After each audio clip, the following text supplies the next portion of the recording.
অনেক জায়গাতে গিয়ে ছবি তুলেছেন।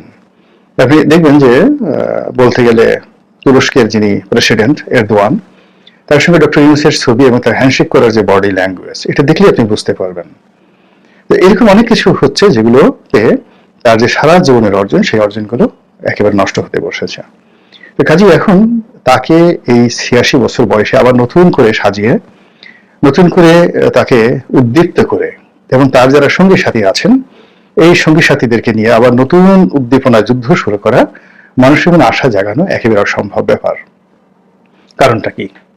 আমি এখানে ৭টি কারণের কথা বলেছি, আসলে এখানে ৭০টি কারণ হবে বা ১৭০টি কারণ হবে। কেবলমাত্র জাস্ট মূল বিষয়গুলো আপনাদেরকে বলছি।